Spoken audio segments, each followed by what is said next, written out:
This Torah class is brought to you by TorahAnytime.com.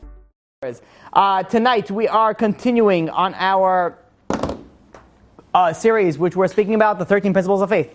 Okay, it's good, I remember that. We are learning tonight L'fuah Shlema to Yecheskel ben Tzila. That's it, right? Yeah, okay, fine. Okay, so now let us begin. As we begin, as always, we do a very, very quick recap on the first, I think we did the first 7 already. Wow. The first 7 of the 13 principles of faith. Very, very important because we mentioned that the Rambam says that the majority of these 13 principles of faith, if one doesn't believe, one doesn't have a share in the world to come.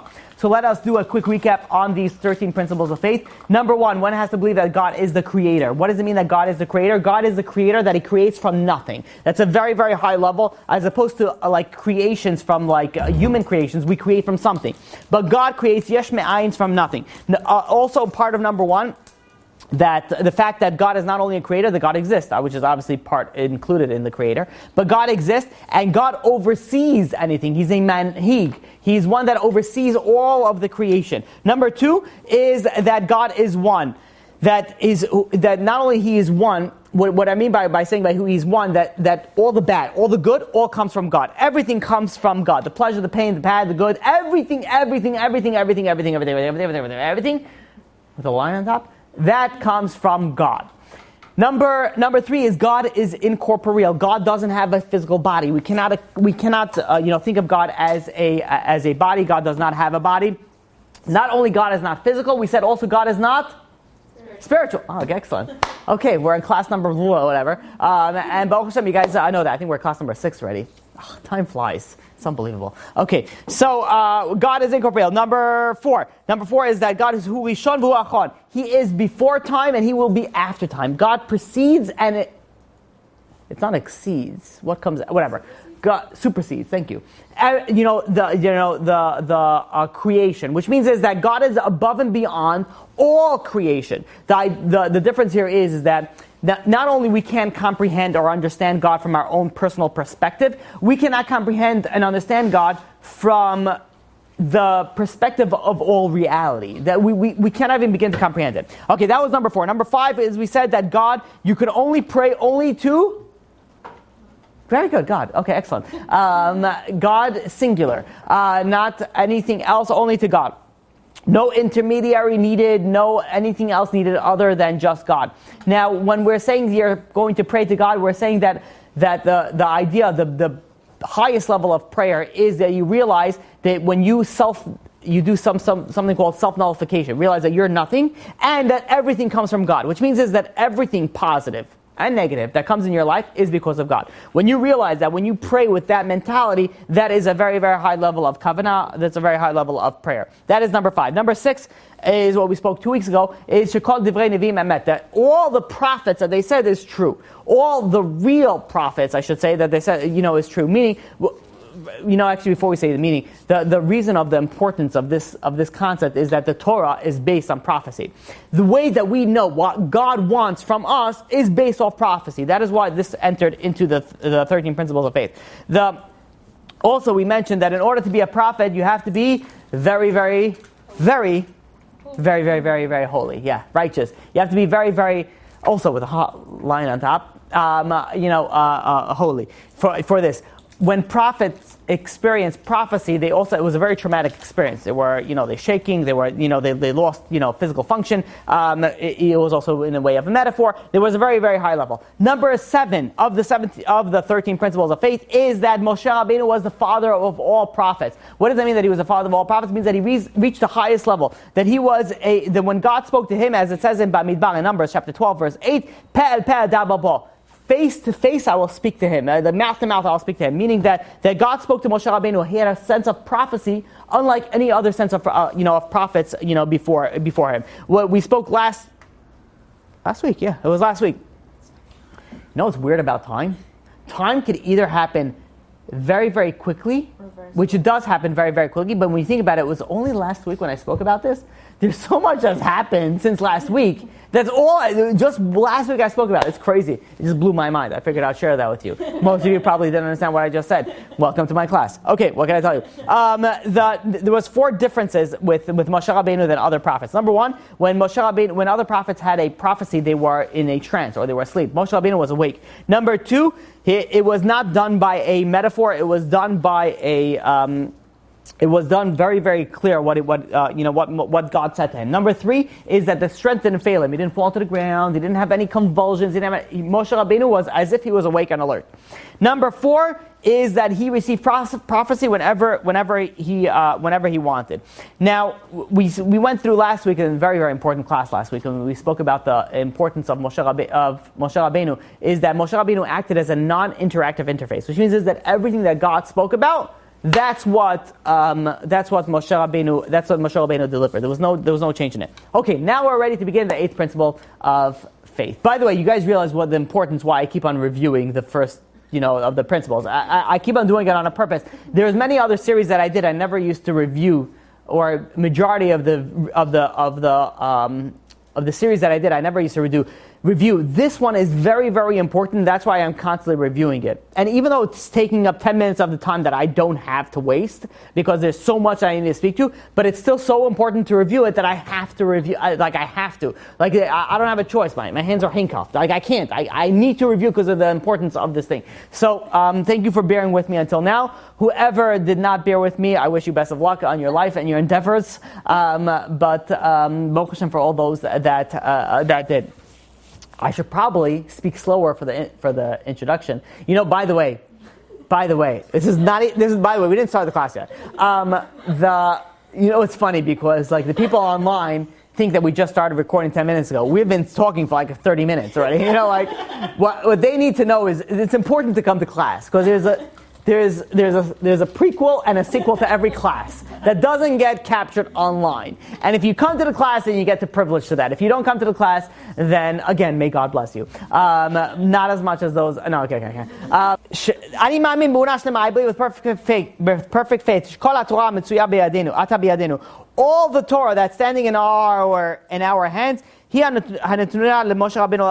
is the one that was given to Moshe Rabbeinu. So now, what do we mean by this, by the 8th principle of faith? Now, what we're talking about over here is that it's something very, very important. There's a lot of things that we're going to be speaking about tonight. It happens to be that I'm going to try to combine, if time allows us, I'm going to try to combine Principle 8 and Principle 9 today. If time doesn't allow us, then we'll just do 8 today, but I'm really hoping that we can get 8 and 9 today. The importance of this is so important, but it happens to be that we just finished the Divinity series. And we just finished speaking a lot about the Torah. We're just speaking a lot about the oral law, which we'll do a little bit of review on some, certain aspects of it, but and some things that are going to be, very new and very may or may not be controversial. But okay, now let us begin. The Torah, the laws, for example, the Lulav, the Etrog, the Pesach, any mitzvah that we have today is exactly the same that we used to do when Moshe Rabbeinu gave the Torah. Now, this is very, very important to understand because people think that Judaism went through evolution. It became over time, it changed, and it became more laws came into effect, more changes came into effect. The Torah that we have now is exactly the same as the Torah that we had to Moshe Rabbeinu. Yes, there is some rabbinical prohibitions that existed before Moshe Rabbeinu, and we'll speak about that now. But the Torah laws are exactly the same as it was in the beginning of the time. Now, when Moshe Rabbeinu wrote the Torah, he was writing Torah like a secretary that was dictating exactly what to write by the boss. Boss was saying, "Hey, write, and God spoke to Moshe saying this, and Moshe was writing exactly what God was telling him." The idea between this is that there's no difference between that Uvnei Cham, Kush Mitzrayim, and it goes on. There's no difference between the sons of Cham, who are Kush and Mitzrayim. It goes on to a few names. To the difference which a different pasuk. For example, Anochi Hashem Elokecha Shehotzitzicha me'Eretz Mitzrayim. I am the God that took you out of Eretz Mitzrayim. Many people go read the Torah. There are some verses of Torah which is like, and the children of Chush is, and the children, of Cham was ba ba ba ba ba ba ba. And, we'll think, okay, well, this is a good verse, but it's a verse. But then there's a verse like, I am God who took you out of Egypt, well, that's a verse, like that. So, here. No. They're both on the same exact level. They're both directly from God. Now, what is so important about realizing the idea that this is directly both from God? The reason for that, the ramification for this is that every single verse, every single letter, every single word of the Torah was given directly by God to Moshe Rabbeinu, and it's exactly what we have today. Now, why is this so important? Because we cannot decide what we want to listen to and what we don't want to listen to. Okay, we're going to listen to this. We're not going to listen to blah, blah, blah, blah, this and this. Now, this is where it's going to come. I'm going to say two words. The words are modern orthodoxy, and that is a very, very wide spectrum. When I say the idea of modern orthodoxy, and I'm trying to be very careful. I know I'm not going to be very careful, but I'm trying to. Modern orthodoxy. So the idea with modern orthodoxy, let's speak a little bit about it, shall we? Okay, so sometimes it's good to come on a cold day to a Torah class. So what can I tell you? Okay, modern orthodoxy. So anybody know how modern orthodoxy started? What was the reason that it started? Lack of in America. It was started in Germany. Yes, and yes. So the idea really is that it started off as like modern orthodoxy doesn't mean that you don't listen to the Torah. It means that you listen to every single law of the Torah, but you incorporate it. Okay, you go to university, you go to college, you get a degree, you learn secular studies. The idea of modern orthodoxy when it started it was still orthodox. I want to say it is, but you'll soon see why. It wants to start off with it's still orthodox, but it incorporates a sort of a modern incorporation into the world. So they still do the college, they still do universities, they still get it's a difference of no college, no university. You understand the difference between the ideology behind a modern orthodoxy. So the idea with that I want to really discuss is when you speak about modern orthodoxy, it's a very wide spectrum. It's a very, very wide spectrum when you're dealing with this. Now, I came across this statement today, which is why I'm saying that I intended to speak about something else, and this came into into play. I came across a statement today which bothered me to an immense proportion, like a crazy amount. Bothered me in an unhealthy way. It was unhealthy. This was a statement that you have Orthodox women, like legit Orthodox women, they cover their hair. Modern Orthodox may or may not cover their hair depending on the interpretation of the law that they follow. Let me repeat that. Who said this? Or was it said? It was just I don't know who said it, I don't know where it came from. I came across it and it bothered me to the most utmost. Yeah, that modern Orthodox is women that cover the hair. Modern Orthodoxy is depending on the interpretation of the law is where if they cover the hair, if they don't cover the hair. Let me be very clear in what I'm saying. I'm feeling like ex-president Obama, thank you. Let me be very clear, okay? There is no interpretation of covering the hair. There is a pasuk in Bamidbar, chapter 5, verse 18, which deals with adultery of sotah, which a woman who commits adultery, that a kohen uncovers her hair. The Gemara in Sotah, page 72 goes and speaks about it and explains the idea of the hair covering for a woman is a biblical obligation. There is no, I don't understand it this way. No. There is an obligation biblically to cover a hair as a married woman. Period. There is no interpretation of saying, hey, well, listen, I am from, I don't cover my hair because I follow this opinion. There is no this opinion. I mean, it could be this opinion, but it may be called reform. It's not, the Orthodox, you cover your hair as you're married. There's no, it's a biblical commandment. The same idea with shomer negiah. And I don't want to get too much into this because I want to set a whole separate class just for this. But, the shomer negiah means that the one gender is not allowed to touch the opposite gender unless they're married and unless it's at a kosher time. That's the time. But you have people that are public leaders, let's call them. You know what? I'll tell you. I was once in a synagogue that was a modern Orthodox, synagogue, and I'm using air quotes for modern Orthodox, there was someone on the higher up, I think it was an assistant rabbi, that, first of all, let me paint you this picture. I went over to this modern Orthodox synagogue. The mechitza was yay high, okay, which right away told me, this is a problem, whatever, the story in itself is a very, very long story. I can't get into it, where I was, why I was, in the particular place. So, after the prayers, people generally go and give a, Shabbat Shalom, handshake to the rabbi. Women do it maybe to the Rebbitzin. There was a line of women waiting for maybe I could say assistant rabbi. That's pretty much why I think it was. Now, halachically, that doesn't go, especially as an assistant rabbi in a synagogue. Halachically, this doesn't go as well. And when I'm saying this, I mean hugs don't go. Rabbis don't hug the woman congregants. It's just simple Orthodox Judaism. There's no really I don't hold of this opinion. There's just one opinion. You don't hug your woman, congregants. That's generally how it goes. And I was witnessing something that I'm like, am I allowed to pray over here? Some questions, came into my mind. What's going on over here? It was very, very problematic. I'm like, all of a sudden over here, again, maybe they were all his sisters. I have to give the benefit of the doubt. We have to say, probably they were all his sisters. A very large family, obviously Jewish family. But it's a little bit of problem. You have those people.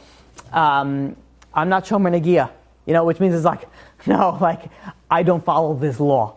I'm like, okay, I'm not religious. You can tell me the same thing.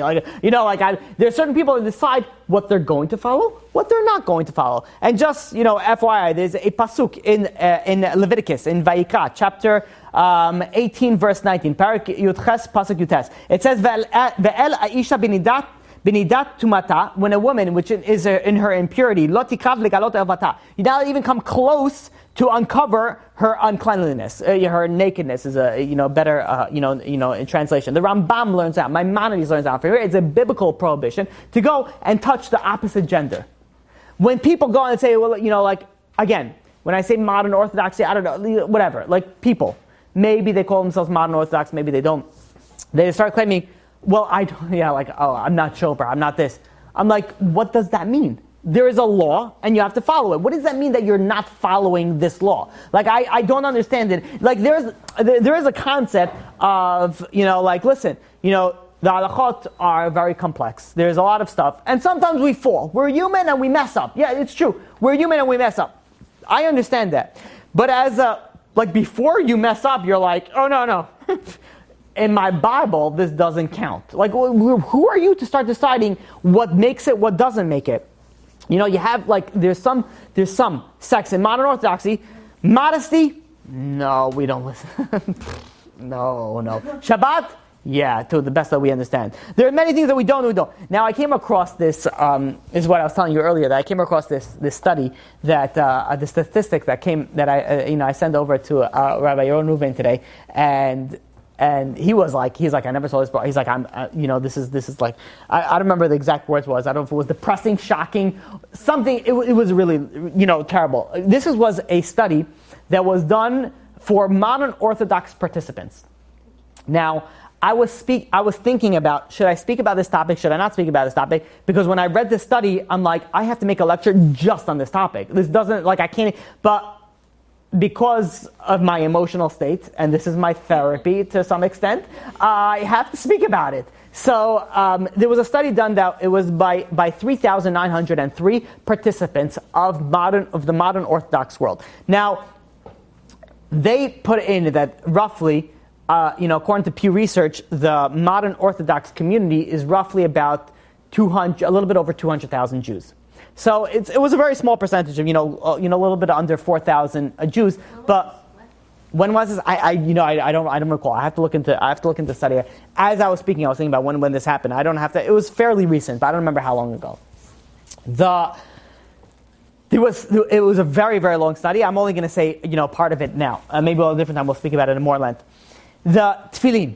the idea of tefillin. This is dealing with modern Orthodox males, obviously, because males are only the ones that are required to put on tefillin. There are 38% of this study that was done that don't really hold to the highest level of the obligation of tefillin. Out of that 38%, 27% of that are minimally or not observant on tefillin. Now, when I read that, I'm like, you're not modern Orthodox. You're not Orthodox. Like, with modern Orthodox, like, where do you draw the line? You're not listening to God. How do you go and you say yourself as you're an Orthodox person? You're not listening to God. The Torah says that you have to go and you have to put on tefillin. You're not listening to it boggled my mind. The Tarat Mishpacha, which I can't even begin to say how important it is. This is the purity of the family. With the woman going to the mikveh, the separation between the man and the woman. When the woman is on her period, there's certain points in time that it's a fundamental to Jewish faith. Tarat Mishpacha. 42% of the modern Orthodox population that took this survey, not so observant on it. Out of that 42%, 20% of that was either minimally or not observant at all on Tarat Mishpacha. I'm like, how do you begin to say that this is your Orthodox? Where do you begin to even? I couldn't even begin to understand this. Where do you come from? Where was this conducted on? It was sent out to a bunch of modern Orthodox synagogues. The rabbi sent it out to their congregants, and the congregants went and they participated. If you want, remind me, message me afterwards. I'll send you the research. I'll send you everything. I'll send you the research. You'll read the entire thing. It will shock you. You'll put on sack and ashes. You'll mourn for a little bit, and hopefully we'll go through therapy, and then we'll get on better in our lives. But I read it today. I came across this today. 24% doubt that God is involved in day-to-day activities. 24% is almost a quarter. That's 1 in 4 people. Doubt that God is involved in day-to-day activities. 10%, which doesn't sound like a lot, but what I'm about to say is a crazy high number. They have doubts if God created the world. This is 16% have doubts or don't believe that God gave the Torah on Sinai. I'm like, this is not Orthodox. This is not even modern Orthodox. This is Reform. Like, what do you call yourself? This is not. And I was when I was reading the study, I was boggled by it. I'm like, how could it be? How could it be that people go and believe it? Because you realize that some of these things that I said, you don't believe in Torah from Sinai, you don't believe that God created the world, you have no share in the world to come. You have no share in the world to come. And as I was reading it, as I was going through, I looked at what was the percentage of the people, of the men that went and studied Torah every single day. And this is where everything started making sense. 35% of men study Torah every single day. The rest, not every single day. Once a week, once a month, once a year, never was also an option. You're talking about somebody that never studied Torah. I'm like, of course you don't study Torah, you never knew it. And it's so interesting because that's the men. The women, 15% were studying daily, which I found very interesting. Now, 15 or 15? 15%. Now, this bothered me. The Torah is unchanging. You can't start beginning to change it. When you call yourself modern Orthodox, that means what we started off saying. You're affiliated with the world, you're involved with the world, but you're still Orthodox. When you're starting to decide what you're going to listen to, what you're not going to listen to, that's not Orthodox anymore. It's very, very important. I hold this very, very highly, that if someone is doing something wrong, admit it. Realize you're doing something wrong. Okay, listen, I'm doing something wrong, and let's move on with whatever else that I have to deal with. But you have to realize you're doing something wrong. The problem is that I've spoken to people, and until today, I'll be honest with you, until I read this study, I didn't understand the extent of what the problem is. I've spoken to people and be like, okay, but I'm modern Orthodox. So whenever I give them the benefit of that, okay, modern Orthodox. So you agree with everything else, you go follow the how about you do that?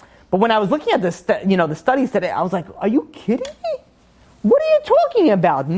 This is not modern Orthodoxy. This is not Orthodoxy at all. You don't believe in God. You don't believe in the Torah. You don't believe in Shabbat. You don't believe in Tarat Mishpacha. You don't believe in all these things. I'm like, how can you call yourself Orthodox? How can you begin to even say that? And what's scary is that people go and they convince themselves that this is what it is. And I'm like, I couldn't understand what's the issue. And then I realized people are not learning. If you don't learn, how do you expect to understand anything? If you don't study, how do you expect to even begin to comprehend the ideology of the Torah? I have, every so often I have debates with people on the Torah. And,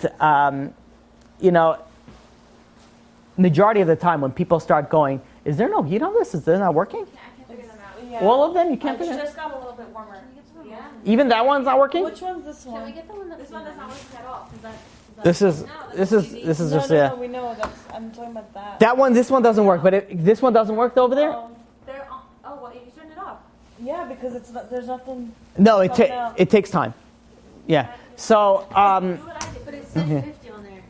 No, I changed it. okay. It said heat, but 50. For all those online, and we apologize, we're dealing with, what are we, 7 degrees, Fahrenheit outside. It's funny because, I don't want to put you guys uncomfortable. I'm very comfortable in this temperature. I'm very comfortable in this temperature, but as I see more people putting on coats, I'm like, is it cold in here? It's beginning to, okay. So, okay, I apologize. You should realize the reward that you're getting. If it's colder, this is not a joke. Not that everything that I said until now was a joke, but we're totally not getting to the full topic that I wanted to. I apologize. It's a horror. Well, maybe, I don't know. Who knows? You realize that if you're learning Torah under uncomfortable situation, then you're getting more reward than if you were learning it on a comfortable situation. Yeah, technically, you should. Technically, you should. Technically, but again, at this day and age, when we have to make everything entertaining, everything comfortable, everything everything delicious, you turn everything off, no one's going to show up over here. I'm going to be speaking to myself. Turn on the AC is also an option. Okay, when you're going and when I'm going, let me speak about myself. When I'm debating with people that don't believe in the Torah and have problems with it against the Torah, so I always look for. You know what? Not a lot of people here today. Let's reveal some of my secrets. Oh, yeah. When I debate people, people think that I'm debating them. Like the people, that I'm debating them. I'm not debating you. I'm doing research on you. When I ask questions, I'm really researching what it is about you that you don't believe.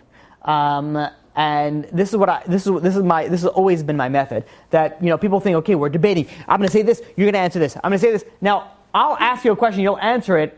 I don't even care so much about what you're saying. I'm just trying to figure out the source of your problem. Like, what is the reason that you don't believe in God? Like, what is the reason that you believe in Torah? So you could be, and that's why sometimes in debates I jump from topic to topic because I'm trying to figure out the idea of it. Some people, whatever, they take it in different ways. They're debating me. I'm researching you. That's usually how it goes.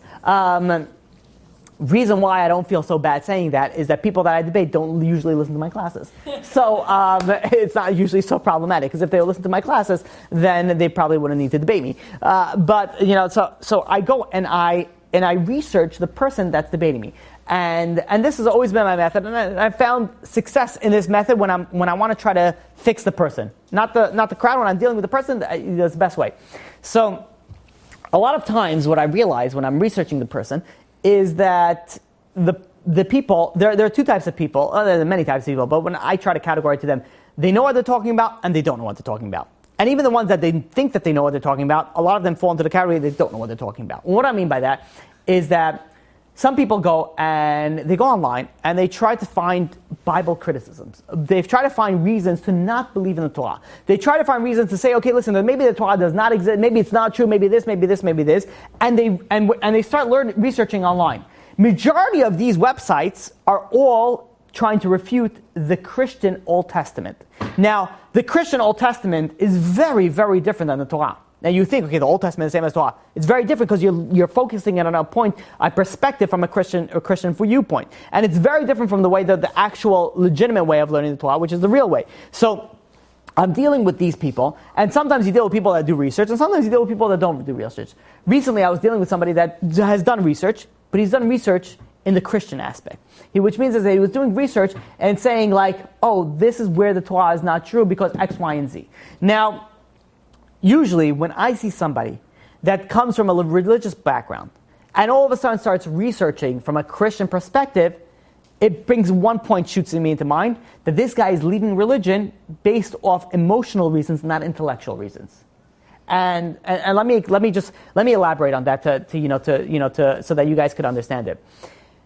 There are usually two categories that I debate with when dealing with religion. Number one is people that were never religious before. They don't know anything. I'm saying their understanding of Torah is solely based on like Christians and movies and things that they understand. That's one.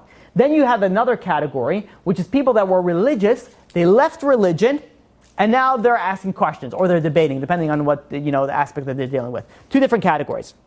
When you're dealing with a category that was religious and moved away from the religion, it's very, very interesting to find out why. Why did you leave the religion? What was the reason that took you away from it? Was it intellectual? Did you actually study the Torah? Did you actually go through the Torah and you say, you know what, I have some questions? Or is it that you had already problems from beforehand and you were looking for problems? You know that concept? This works a lot in dating, by the way, as well. There's some people that date, and the guy is really good. Really sweet guy, really good. Everything is great. Midot, everything's great. But they're not so attracted to the looks or whatever it is. And by the way, it's flip side as well if you're dealing with men and women, whatever it is. You just flip the guy, the girl ratio. And they start saying, you know what, maybe it's not for me. But really, what is it based off? It's not really based off that. It's based off the fact that you're not attracted to him. So you start saying, okay, you know what, it's not really good because of that, and because our, ideologies, is not the same. You start putting things into it. The question is, are you looking for problems, or there are problems? And I'm not saying that they're not in the dating world, but this is the way that human brains think about. When we don't want something, we look for problems. So there's sometimes when people leave religion, they want to leave religion, so what do? They look for the problems. It's not that they had the problems and that's why they left religion. They actually were looking for the problems. Somebody who is going and is looking at Christian sources, Christian websites, to try to find problems with the Old Testament, with the Torah, that's somebody who is looking for problems. Not somebody who is like studying the Torah and be like, you know what, I have some questions. Doesn't make sense, and I'm leaving religion. That's somebody that's leaving the Torah, is looking for questions. Somebody who's looking for questions, I categorize those people, not all of them, majority of them, into an emotional aspect. You're leaving the religion because of emotions, not because of intellect. Because if you would be looking at it, if you would be leaving the religion because of intellect, you would be going and studying the Torah. You would actually study the source. Are you guys following with me so far? Okay.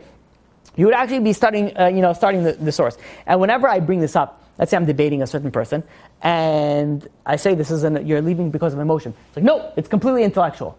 And I respond, and it's very, very difficult for them to comprehend that. It's very difficult because they really really feel that it comes from an intellectual aspect. They're like, no, it's completely intellectual, it has nothing to do with emotions.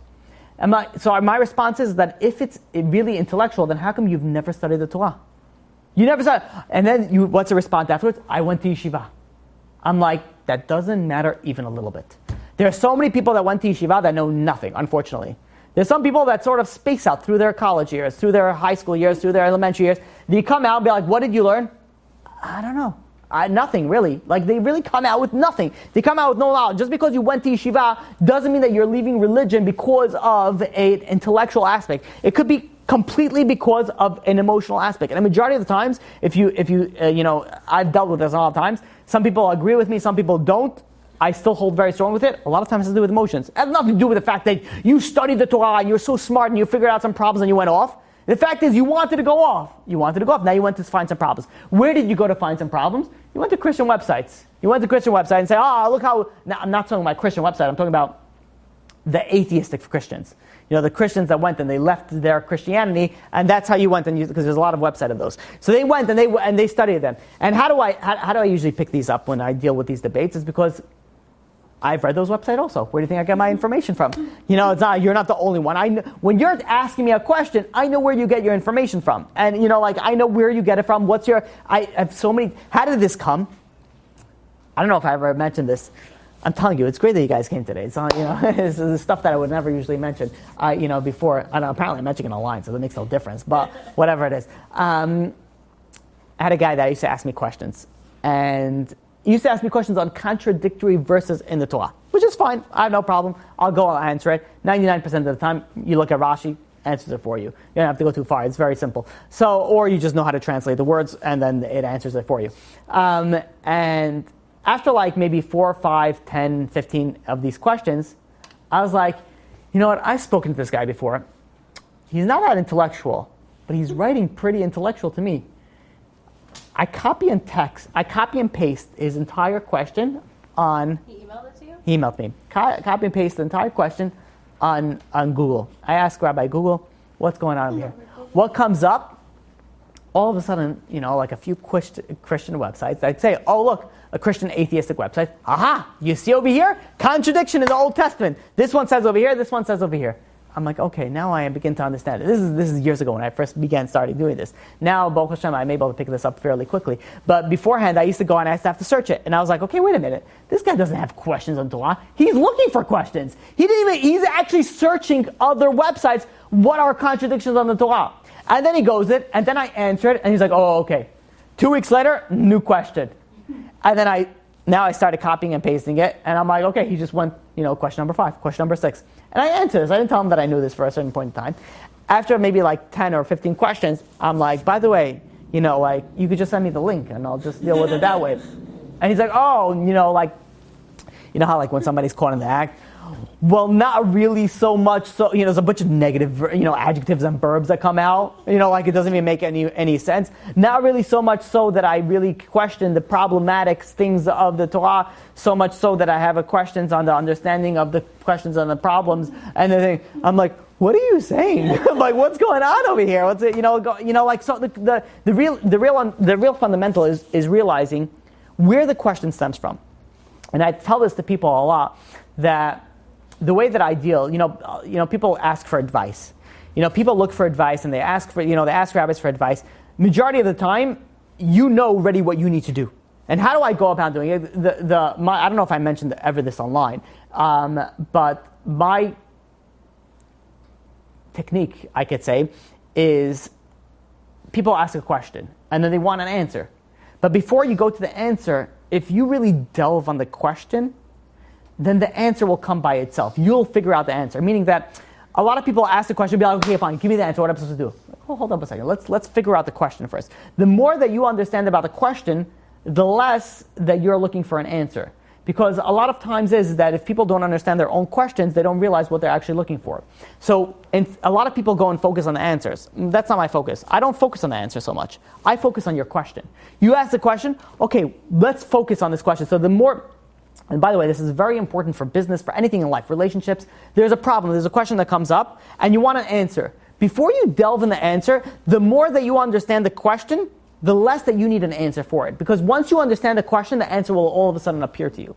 Because the more that you understand the problem, the solution is already over there. So this is very, very important. So when you're dealing with people that have questions on God, questions on Judaism, questions on the Torah, if you realize the source of their problems, already you realize what their question is not really intellectual. They couldn't care less about it.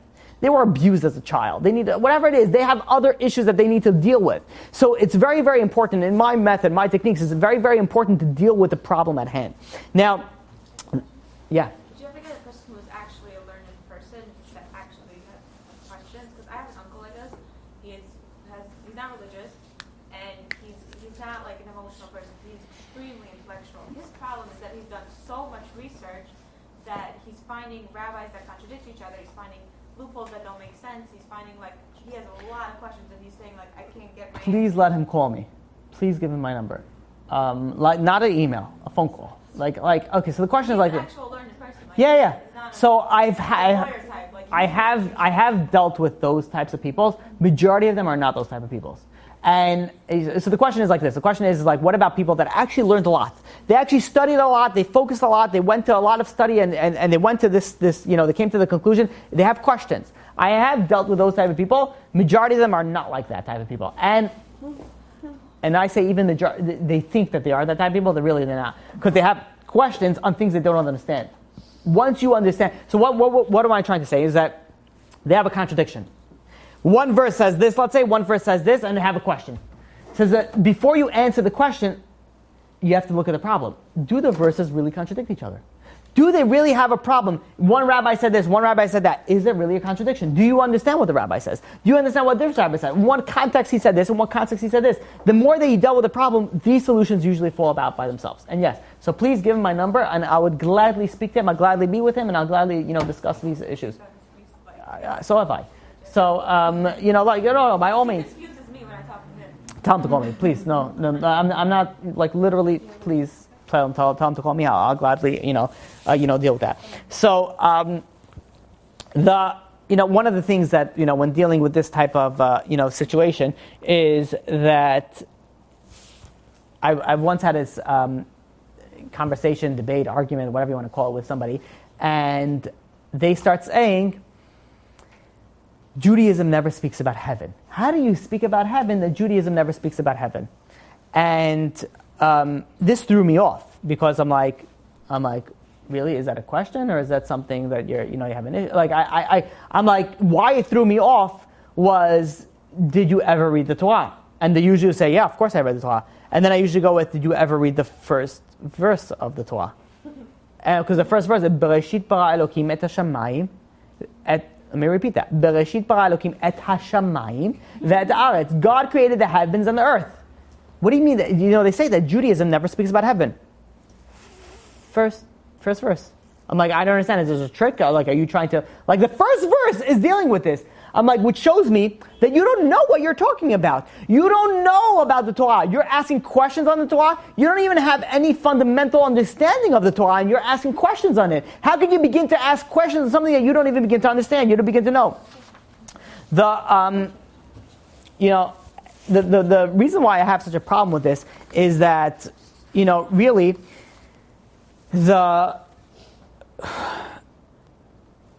what is such a big issue about understanding the Torah? Like, let's say somebody wants to do whatever they want to do. Let them do whatever they want to do. You want to sin? Go ahead, sin. Why do you have to go and say the Torah is not true? God doesn't exist. It makes no sense, because if you think about it, if you say that God doesn't exist, the Torah doesn't exist, you lose your share in the world to come. It's better off to say God exists, the Torah exists, I'm doing whatever I want to do. You're still going to end up with the same solution. You're still going to go and you're still going to, follow whatever it is that you want to follow up. Why go and say it doesn't exist? Why go and say, like, it makes no sense. You're losing your share in the world to come. Rather, what's the reason? The reason is cognitive dissonance. If I say that God doesn't exist, if I say the Torah is not true, I don't feel so bad about myself, about doing my sins. So I'll do my sins. It's justification. It's justification. People lose their share in the world to come for justification. That's the scary part of it. They'll lose their share in the world to come for justification. Now, what about dealing with the accuracy of transmission? So we were saying that the Torah that we have nowadays is exactly the same as the Torah that we had in the time of Moshe Rabbeinu. Now, the question is that, you ever hear of broken telephone? So broken telephone is you say 1, 2, 3, 4. By the time it goes around the room, it comes out to, AC/DC, or whatever it is. It doesn't come numbers anymore. Like, it comes something completely different. How is it that broken telephone works one way? So how is it the Torah? The Torah, a lot of it was transmission, father to son, student to rabbi, rabbi to student, so on and so forth. How do we know we got the same thing? Broken telephone says one thing. The Torah, how do we know that we have exactly the same Torah that we have, in the time of Moshe Rabbeinu? Thousands of people wrote down the Torah was given, so... Okay, so what you're saying, yeah, which is right. What you're saying is that there's so many people, not thousands, millions of people heard the Torah given. So what happens is there's so many people, it's being transferred, so many people, which is right. Which it's going through so many ears to throw so many different people, everyone's collaborating and say, yeah, that's what I heard, that's what makes sense. But there's even more to that. Can I say, let's say you play the idea of broken telephone.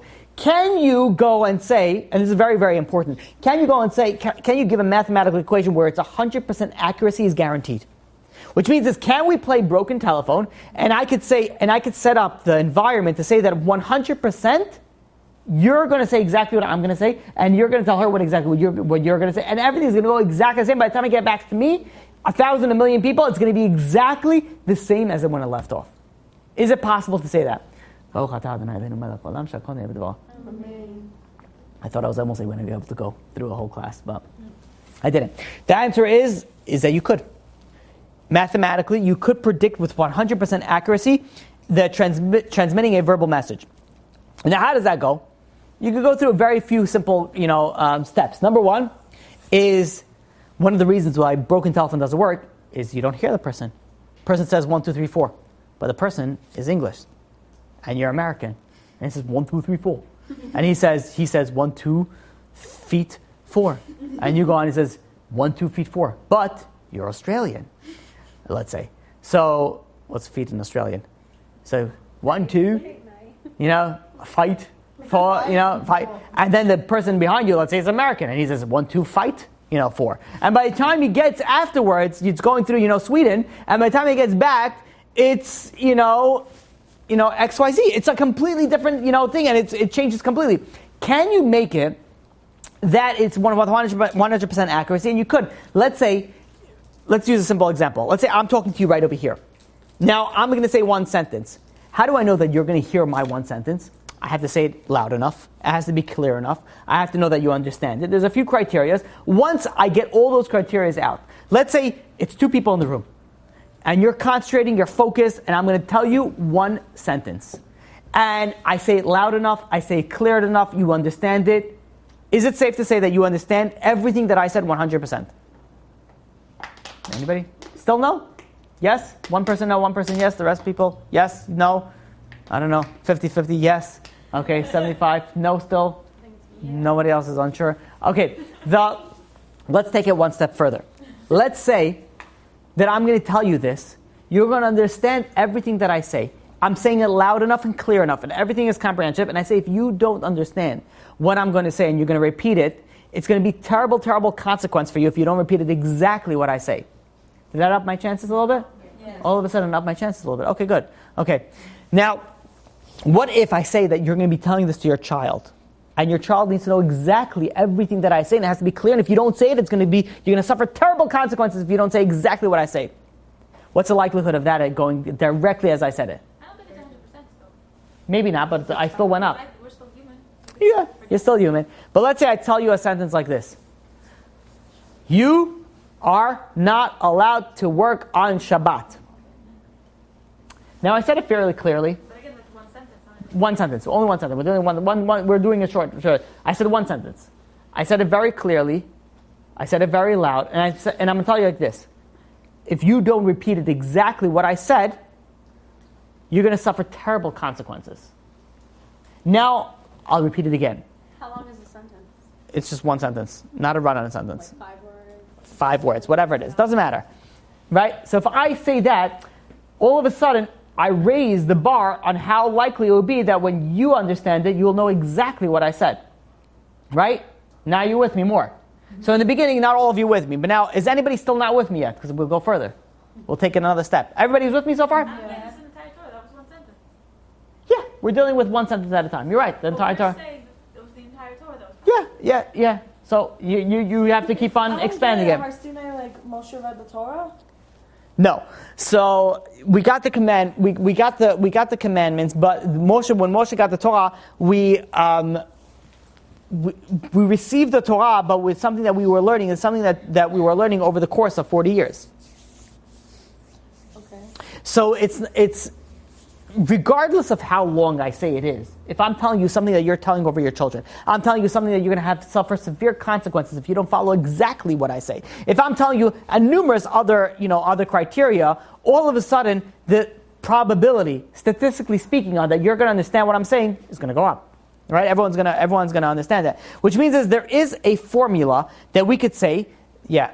Wasn't it difficult for the people when they did receive the actual Torah and they knew everything that's in it, for them to kind of bring it into their personal lives? Because they were, for since the beginning of time, they were... No. I understand that, but when they received the Torah, like... No, your question is good. ...transition for them, like, how can you go from doing something for, like, since the beginning of time to, okay, you have to do this is in the Torah now. Wasn't it hard for them to transition? Your question was it difficult for somebody? By the way, it's an excellent question. The question is like this: Is it somebody? Okay. I did an exclamation point at the end. I don't know if you saw that. Okay. So the question is very good. There was so much going on, right? So how much did they receive? How are they able to get it? Were they able to comprehend everything? They were living life one way, and all of a sudden they have to change life another way. Very difficult. That is a very, very good question, but it also proves the validity of the Torah. Because put it this way, there's so much that they have to change, correct? Yes. There's so much that was going on, correct? Yes. So if they changed everything from 0 to 100, they did everything. Wow. To the T? To the T. To the T. How do we know to the T? Because we know that there was only one person who violated the Shabbat. That's how, to the extent. There's a pasuk in the, regarding a gathering. The sticks of violated Shabbat, whatever. Did he die? Yes. So, but what you see over here is that if there's so much change going on, and they had to change so much, then must be the only way that they're going to do that if it was legit. No one's going to be like, I think I heard a voice. You hear a voice? Yeah, we heard a voice. Yeah, you heard a voice. 10 Commandments, right? 11? What you heard? 9, 8, 7? No, it was very clear. It was very loud, very clear. Everybody heard everything. It was not something that we're like, okay, we're not sure, maybe yes, maybe no. It was very clear. There was no conflicting ideas of saying maybe yes and maybe not. When you're dealing with clarity of that level, there's no question but like, yeah, we have to do it. Let's put it this way. Imagine, let's say, a woman by the name of Shillery becomes president, right? And this, Shillery goes and says, changes the entire system and says, listen, if anybody wears a skirt, death penalty, right? And this is what Shillery says. And this it comes out all everywhere. Like, is there like that's a very like skirts, like most people wear, like at least in the Jewish Orthodox population that wear skirts. Now they start saying if you wear skirts you're going to die, death penalty. Are you going to be able to say, well, what did you mean? Did you mean real skirts inside the house, outside? No, like if you heard it, like if it was clear and it was clear cut, then you know exactly what she says. Only when all of a sudden there's some problematic things that are coming up as a question, that's when you can start asking questions. But if something is clear, you don't ask questions on it. Make sense? Like, you're in a bank, right? You're making a deposit, not a withdrawal, because you're a success, right? And you're depositing in the bank, and 4 clowns come in, dressed like clowns, with shotguns, not made out of balloons. And they blast one in the ear just for, so you understand they mean business. And they say, everyone get down, and if you make a noise, you're dead. Are you going to be like, what if I sneeze? Be like, like if you're going to be that person, they're going to be like, you, come with us, stand here. Everybody, look what happens to somebody who thinks they're smart. And they say, open your mouth, and then they take the shotgun, Blast their brains off. and they say, taste this. The next person. What about if I cough? Be like, you need to go to a mental institution because you're obviously not mentally all there. Like, the more clear that something is, the less questions that you have. You understand what I'm saying? The more clear that something, the less questions that you have. So back in the time when the Jews got the Torah, it was so clear there was no questions. There was no like, let's test mommy to see how serious she is about this new rule. It might have been like that. Sorry, I don't mean to Yeah. contradict your, but they were in a desert where they didn't really have any distractions. So it's not, it's like, what else? Like, they only had, They have nothing going for them, basically. So what you're saying is a very interesting question. They had nothing going for them. They were in a desert. They had nothing doing it. What about the people that were married to their aunts? And halachically, you're not allowed to marry your aunt. And after the Torah was given, they had to divorce their aunts. They did. joking. Yes. See, What stuff about like that? Like, even though they know that they have to with clarity, wasn't there like inside they kind of didn't want to? Like, I'm talking about emotional aspect of it, not just factual. Yeah, they did everything because you said it's clear that they had to, but like, how do they all feel collectively having to do these things, having to Excellent. divorce and Excellent. all that? I'm very happy. Yeah. So the question is like this. The question is like, they just got laws. And they just got laws, but like, they love this person. It's difficult for them. They're going through something. They have to make a tremendous change. How are they going to be able to go and change that? Now, let's when you're trying to put yourself in their shoes, right?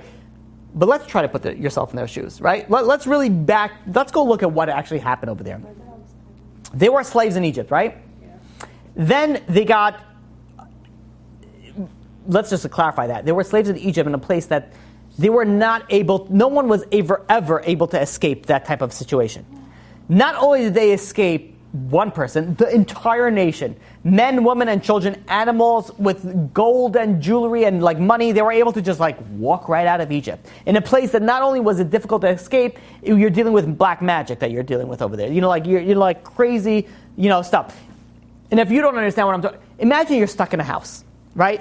In a haunted house, let's just say, right? Haunted hotel. Let's make it more realistic.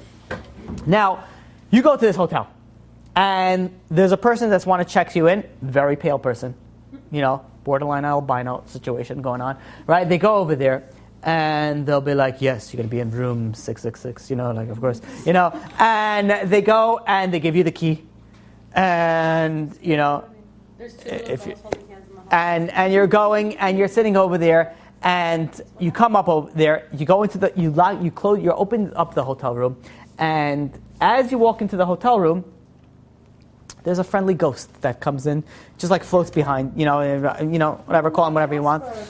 And You said friendly. this ghost goes in and says, you're not going to leave this place in 24 hours. And if you do, you will die. And then they prove it to you by showing you 10 miraculous plagues that this ghost does. No relation, by the way. They show, and you're like, okay, what do? You sit on the chair and you don't move for 24 hours. You don't sleep, you don't talk, you don't breathe, you don't eat, you don't drink, you don't do anything, but you're just sitting there and you're existing for 24 hours. Now, 22 hours go out and you're like, I really want to go out. And you try to go out the door. So you open the door, and the second that you open the door, 10,000 demons go at you. And you close the door, and you sit down, and you urinate in the chair. And you're like, okay, 24 hours. 24 hours. We'll just stay here for 24 hours. Like, are you going to be like, well, how did you feel? Was it difficult for you to stay for the 20? Like, no. I was scared of my life. I was standing exactly where I was, because there was no other thoughts that were going through my mind. You have to realize the Jews, when they were going out of Egypt, I'm not saying that they were scared that they were urinating in the bath. They saw so many miracles. The truth was so obvious for them. There was no questions to be like, well, how do I know this is true? Maybe God meant it was nothing like that. It was so clear cut. The idea with prophecy, the way that we discussed, and this is the level that the Jews reached when they left Egypt, the idea of prophecy is that everything was so clear cut. When everything is so clear, you don't ask questions because there's no questions to deal with. That's why when a person dies, right now we have a lot of questions. We have a question, okay, how come this is happening to us, this is happening to us? After 120, when a person dies, there are no more questions. It's not that, oh, you have answers now to your questions. Like, oh, you know why you had a hard life? Because X, Y, and Z. You know why you had this? You couldn't get married for so long time? X, Y, and Z. You know why you had to be born in this family and not this family? You know why you had to be born here and you had to convert over here? We have so many questions. Everyone has so many questions. After you die, it's so much clarity that your questions are not even questions. They don't even begin. There was once a big rabbi who went and he went to his student. His student was sick. And his student had 9 daughters. And he says, Rabbi, I need a favor. Can you marry off my 9 daughters? That's a huge favor, by the way. Nowadays, especially back then. And he says, sure, not a problem. I'll do it on one condition. The condition is that you come to me, and there was a lot of problems that happened to the Jews. If I'm not mistaken, I believe this was Ramban. And he says, there's a lot of problems that happened to the Jews. Come and tell me why these are happening. And the person passed away. The rabbi started marrying off 1, 2, 3, 4, 5, 6, 7, 8, 9. No response. After the 9th child was married off, the rabbi gets a visit in his dream with his student who passed away. And the student comes and says, Rabbi, I just want to thank you for everything that you did for my daughters and everything that you married them off. I really appreciate it. So the rabbi said, listen, I had my end of the deal. Why don't you hold your end of the deal? You're supposed to tell me why so many problems are happening to the Jews. So the student goes and says, Rabbi, what can I tell you? He says, you have questions. He says, up here where I am, the questions are not even questions. There's nothing even to answer it because everything is so clear. It makes so much sense. Like the question doesn't even begin as a question. When you're dealing with such clarity, when you're dealing with such a level of clarity, there is no question that comes up. Like, what do you mean the Torah is legit? Of course it's real. Like, there's no questions, okay, what about this, what about that? If everything is 100% legit, the questions fall away. There's nothing even begins to, problematic. That is why, I don't know if you guys realize, like, why I go so harsh and so strong on understanding the validity of the Torah. Because once you understand the strength of the Torah, once you understand the authenticity of the Torah, every other question that you have falls into the sideline. It doesn't make a difference. Like it's not even the question is not even a question because I know the truth, I know the emet, I know the emunah, I know the bitachon, I know what I need to have. The more that you understand the problem, the less the question the more that you understand the problem, the less that you need an answer for it. So when you're dealing with people in those days, they saw God so clear cut that everything that they had, there was no question to deal with. There was no okay, it was difficult for them. It was so clear cut that it was obvious. It's like, when is it difficult? When do we have difficult decisions in our life? When we're not sure. if we're sure about something, the decisions are all of a sudden very easy. People come to me all the time, should I continue dating this person or should I not continue dating this person? Should I go into the business, should I not go into the business? And you know when you have this question, when you're unsure. But let's say you're dating this person, and this person has mental issues. Every so often she, she's walking in there and, she's like, you're eating the meal nicely, the spaghetti, and all of a sudden she's like, and you're like, what's she doing? She's like, I'm trying to sell racks. She walks around the restaurant doing this. You don't ask a rabbi, be like, hey rabbi, I have a question. Should I continue dating this girl? Like, what's the problem? Well, every Thursday she turns into Tyrannosaurus Rex. I've never gotten that question before. Because if ever that happens, you know with complete certainty, hey, this is not going to work out. You might say, hey, it's not you, it's me. Or it's not you, it's your mother, whatever it is. I don't know, whatever. Whatever it is that you say, you know with certainty. When you know something with certainty, the questions fall apart. It's hard for us to understand because we don't have that type of clarity. Even if we have moments and little bits and pieces of clarity for certain decisions here and there, we don't have that. You're right, and that's why you're supposed to ask your rabbis. You're supposed to ask your mentors for these types of questions. When did the Jews start assimilating and losing that clarity? Because for 40 years they were fine. So when did the Jews start assimilating? So it's a good question. So over a period of time, the Jews were in a cycle like this, right? But where it went really bad was the Reform movement. Until then, the majority of the Jews were religious. I mean, you always had people that were not, the idolatry. You have always had the problematics. But where it went really bad, if you were to ask me, you're looking at history, Reform. When did that happen? About 200 years ago. Really? Maybe 150, 200 years ago, yeah. Because whatever, I don't want to go into Reform with a whole class. I want to speak about that as well. But when you're dealing with the Reform, it started off in one way, and then it just domino effect into. Did it happen in a specific part of the world, like Europe? Yeah, In Europe? Germany. Yeah. Oh, that's what happened. Before the Holocaust, way before the Holocaust. No, I know, but it makes sense. Yeah. So, and it's so funny. I thought that I was going to get through two. I didn't even finish one. That's how, yeah, please. Might as well. We're nowhere close to anywhere. So, sure. What's the exact, when we say Moshe gave the Torah, what are we speaking about specifically? Okay, excellent question. When it says that Moshe gave us a Torah, what do we mean by Moshe gave us a Torah? That means the 613 commandments. This is very important because people started thinking, okay, the Chumash, everything in the Chumash is 613 commandments. The 613 Is all in the 5 books of Moses. Nothing else is in the Tanakh. Tanakh. By the way, the 630 are very important to understand this. So if I wanted to know all 613, It's 5 books of Moses. If you wanted to know anything, 5 books of Moses. where am I looking? 5 books of Moses. Start reading. Start reading. And it's going to say You mean there, the Parsha and stuff? Yep. I mean, But You have to obviously know. That's where the oral Torah comes in. that's my question. So where's the oral Torah coming? Are we supposed- Also, isn't there spiritual genetics to Oh, go man. like this? We're supposed to speak about the oral Torah. We have so much to go through. Because I have to at least finish one of the 13 But isn't principles of there faith. spiritual genetics to go like this? No, Think about it. Is it spiritually, is it already predisposed that you're supposed to go up and down? Not necessarily. Some people just go up, some people just go down. But but then whatever. Forget it. I'm too complicated. It's complicated in my brain. I can't even explain what I want. Think about it. Okay, let's try to do something like this. It's getting very late. Let's try to finish up at least this principle of faith, and then we'll open up the questions, and then we'll hopefully be it's so fascinating to me, because this entire thing was supposed to take me 20 minutes. It was supposed to go to the next principle of faith, and now not only did we didn't even begin, we just scratched the surface of one.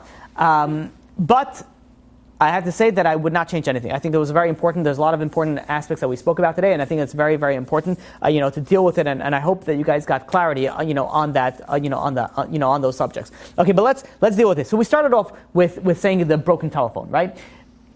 Meaning is there's a certain way that you could say that if you put certain factors into place, you could put it up to 100% accuracy that it will not be a broken telephone, it will just be a telephone. It will just be everything will come exactly the same. Now we look at, when the Torah was given, Moshe wrote the Torah, before he died, he wrote 13 Torah scrolls, one to each of the tribes. And that's 12 tribes. The 13th one went into the ark. What was the ark there? The ark was there to as sort of I don't want to say a backup, but if we need to go and check up on other Torah scrolls, that's where we would look at.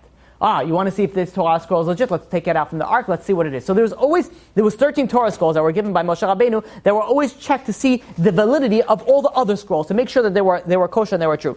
Now there's a midrash in Dvarim Rabbah that speaks and brings off the midrash and the Talmud brings up over 20 character traits of the on how do you know the Torah has to be kosher. In order to write a Torah, for a sofer to write a Torah, it's a tremendous amount of work. You're talking about over 2,000 hours that you needed to write a Torah, and not only that, a lot of the sofrim that write a Torah, it takes them a full year's job, full time, to write a Torah. That's how much, and so it costs a lot of money. It costs a lot of money to write this Torah. Now, if one letter is added in Torah, not one word. One letter is added to Torah, the Torah is disqualified. Not a kosher Torah. You're not allowed to read from it anymore. If one letter is added, one letter is deleted. It's not. It has to be written by a learned, pious Jew. Can't be written by just some shmo who just knows how to draw very nicely. It has to be written by a learned, pious Jew. And the Jew is not allowed to go and write it by heart. He has to write it from another kosher Torah scroll. So even if he's a genius, he knows everything by heart, he can't just write it by heart. He has to go and look at it. Now that when he looks at it, he also has to say it out loud when he writes it. Now when he says it out loud and he writes it, what if the letters are not enough far spaced apart? And one letter is touching another letter. One letter looks like another letter. It's not kosher. It has to be completely clear and concise and so, not concise, I'm sorry. It has to be completely clear that you know exactly what the word means. And if the word gets a little bit rubbed out, that you're not sure what the word means, and one letter gets rubbed out, not kosher. You have 30 days to fix it. Isn't it printed? No.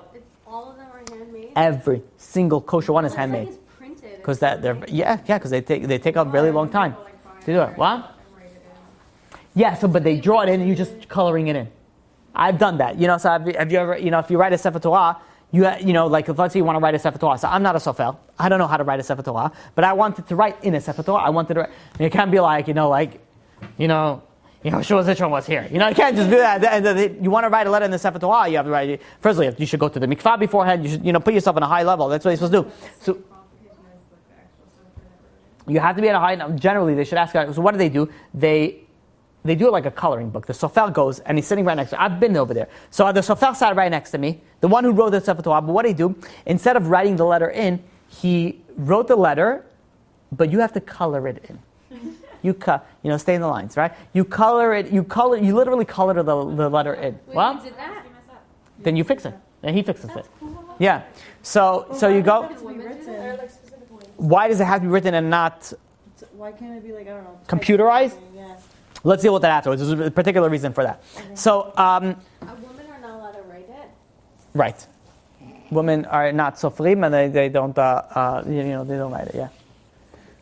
Okay. That's it? Okay. All right. So, Reb Shimshon Frau Hirsch. I'm sorry, Reb Shimshon Pincus. I read this in the Sefer from Shimshon Pincus. He spoke over to somebody and he says, and he wanted to find out why this guy became religious. And he says, why I became religious? He says, because I was learning a page of Gemara. And you're learning a page of Gemara, and you read over here, the Gemara says this. So the Mishnah says something, the Gemara asks a question. Then the Gemara answers it. Then then you have Rashi. Rashi gives an explanation, and Tosfos argues on the Rashi. Then you have the Marsha asks a question on that. Rabbi Kiva Eger answers. The Brisker Rav goes and explains this question. And it goes back and forth. You have like, so many rabbis are going in and they're dissecting every little aspect of the Gemara. And the guy says, why I became religious? Is when I see something that goes through so much scrutiny. He says, there's no way that this is false. You don't see that in the New Testament. Well, Jesus said this, and Mark said this, and Tiffany said this. You don't have that over there, because the second that you start breaking apart something that's false, you see that it's false. But if you break apart something that is true, there's nothing else. It's true. There's nothing else that you deal with. There's people, in the army, whatever, they practice it, they take apart the gun and they put it back together again. And sometimes they do it on the speed, they go, fast, and they put it in, and they clean it, you can't start placing in a bunch of false objects. You can't put that inside the gun anymore. The gun is not going to work the same way when you start introducing, false ideas. If you have the manufacturer's, thing, you're going to be able to go and you're going to be able to put everything back together again. There's an organization called Arachim, which is in Israel. They do some sort of outreach. And they said, listen, they get a bunch of not religious people together, and they say, those people that have those claims that the Holocaust never existed? Mm-hmm. So they said to these people, listen, let's say somebody comes over to you and you want to start an organization that makes sure that no one ever forgets about the Holocaust. What would you do? And they broke them up into groups, and it says you present your data of what needs to be done to make sure that the Holocaust will never be forgotten. So, they each came up with certain ideas. You have to make a Holocaust association. You have to make sure that they wear special clothing on the day of the Holocaust. They special every day of the year. They go and they speak about the Holocaust. And they keep on, and they say they give all these criterias. Then when they present all these criterias, the person in charge of the Achim Sanamar says, okay, let's see now let's look about the Torah. And they pick up the Exodus. Now let's see, the Saturday night. Every year we speak about the Exodus. We dress a certain way, we speak a certain way, we have tefillin, we have mezuzah, we have everything a certain way. So what they're trying to do is that you want to make sure that something that is presented as never going to be forgotten, and you gave the criteria that's required for it. What the Achim Sanamar shows out, and says look, everything that you said is already implemented in Torah Judaism. Everything that you just mentioned, and they prove it, and they say, listen, you just said they have to wear this, now they're wearing something. They have to speak about it every year, they speak about it every year. They have to make sure, they have to gathering, everything that they come out, they always come out with it. They also do they do another type of exercise.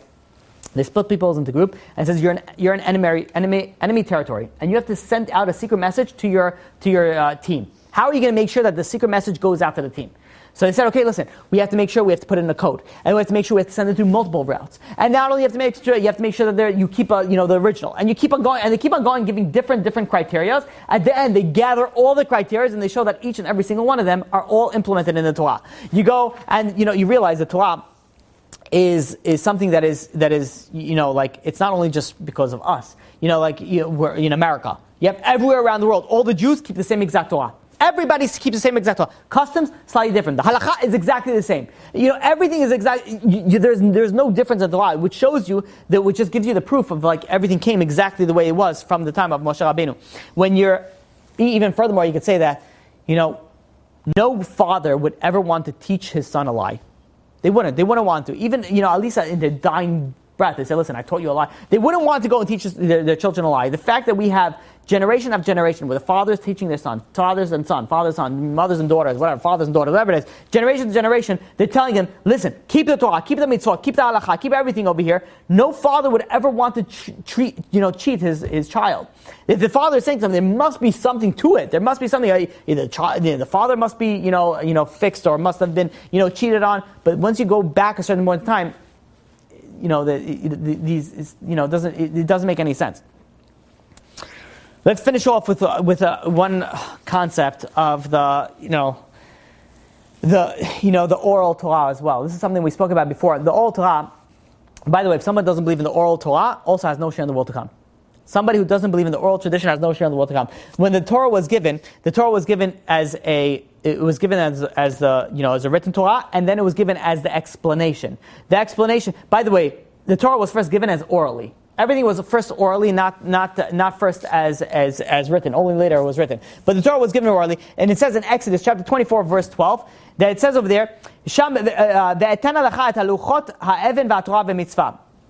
says that God is going to give you the Torah and the mitzvah. What's the Torah? The commandment and the Torah. The Torah and the commandment, the mitzvah. What does that mean? The Torah means the written Torah. What's the mitzvah? The mitzvah is the oral law, which means is that every single biblical commandment that was given had to be given. It was must given. That it was given with an explanation. How do you do it? How do we know that? Where's the proof for that? This is something we spoke about before. First and foremost, there's no vowels in the Torah. So there's verses in Torah that don't make sense unless you have vowels. For example, Exodus chapter 23, verse 18. It says, you're not allowed to go and leave fats of an animal until the morning. This is speaking about certain sacrifices. Now, chalev is chet lamed bet. It could be spelled chalev or it could be spelled chalav. Fats or milk. Very different interpretation. Can you not leave the fats until morning, or can I leave the milk until morning? Very different. How do you know what's going to be the right one? There's no vowels in the Torah. If you ever look inside the Torah, there's no vowels. How do you know how to pronounce each word? Rather, it has to be an oral law. There had to be an oral tradition. Tell you, I don't know. This is saying chalav. This is talking about fats. It's referring to milk. There's another pasuk in Bamidbar, Numbers chapter 29, verse 1.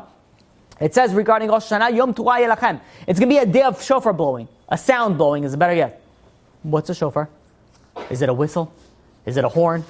Is it someone doing with their fingers? Is someone doing with their tongue? Is it someone doing, it could be numerous different things. How do you know what it is? It's the oral law. In Exodus chapter 31, verse 14, it says regarding Shabbat, Mechalalei mot yumat. If you desecrate Shabbat, you will die.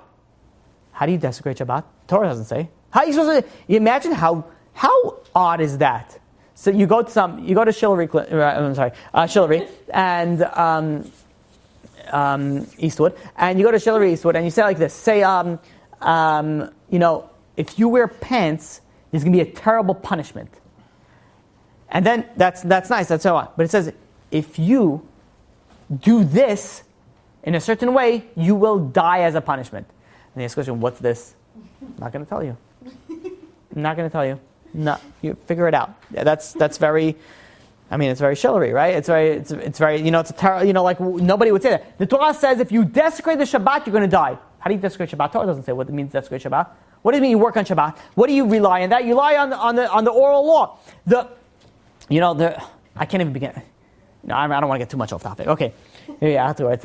Just today I was dealing with something else regarding this topic.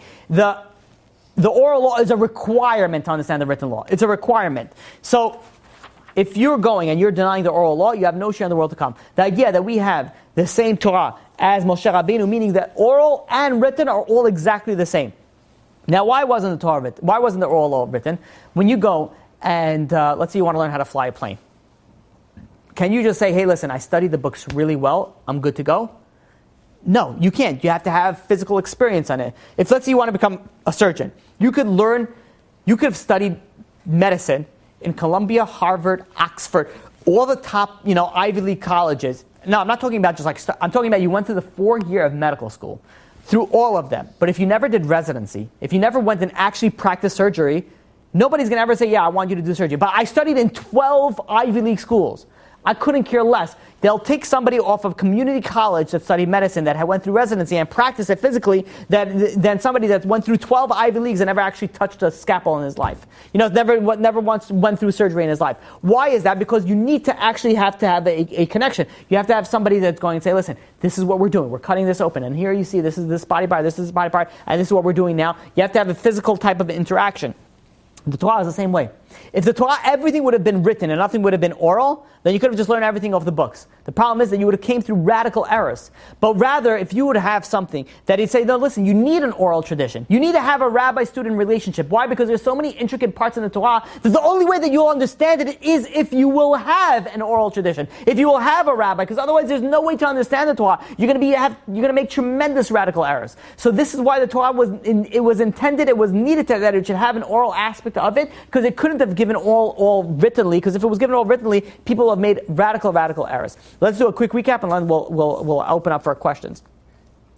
The idea over here we started off with is that the Torah that gave today is the same exact Torah that Moshe Rabbeinu gave, meaning that there is everything that we have today regarding the broken talmud, the trend, everything that we have today. Now, what is so important about this that you have to realize that if everything that we have today, that you cannot make any changes to the Torah. You cannot make any changes in the Torah. The Torah is exactly the same. Now, this is what we started speaking about, modern Orthodoxy, where people start saying, "Okay, listen, I listen to this, but I don't listen to this." I didn't even begin speaking about reform, because that's not even to speak about. You're dealing with modern Orthodoxy, people that believe that they're religious. People are religious. And how do you believe that you're religious if you don't follow the Torah? But you say, "No, I don't follow this." You know what the answer is? You don't learn Torah. 35% of men, 15% of women learn Torah every single day. If you don't learn Torah every single day, how do you expect to understand what you need to follow? How do you expect to understand what you need to do? You have to go and you have to learn. Otherwise, there's no way of you understanding the correct thing that you need to do. And this is so important. When we're dealing on 13 principles of faith, we're saying that the Torah that we have today is exactly the same. Meaning that exactly the same, that you have to follow everything to the T exactly the way that the Moshe Rabbeinu followed, that Moshe Rabbeinu gave it over. And if you don't, then you're not following the Torah. The biggest shame is that people that go, they change the Torah, they don't follow the Torah, and they convince themselves, and they convince other people that they're okay. If you think that you're okay, you'll never change. I repeat this very often. If you don't think that you have a problem, you will never change.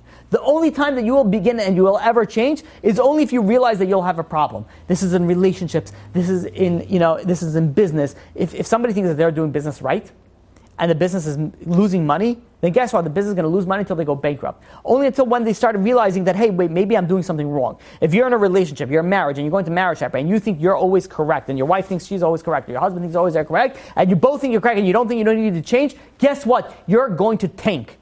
you're going to go and you're going to end up in divorce, you're going to end up in bankruptcy, you're going to end up following the wrong thing. The first step in realizing you're doing something wrong is realizing you're doing something wrong. And how can you realize you're doing something wrong if you think you're following this modern orthodoxy? Again, it's not all modern orthodox people following this wrong thing. There's some modern orthodox that are following 100% halakha. But as we saw before, I'm just reading statistics, that there are many that don't follow halakha. If you're not following the halakha and you think that you're okay, then you're doomed for failure and you'll never succeed in life. You'll never pass your test that you need to pass. Clear? For whatever we spoke about today, right? 1,000 different things.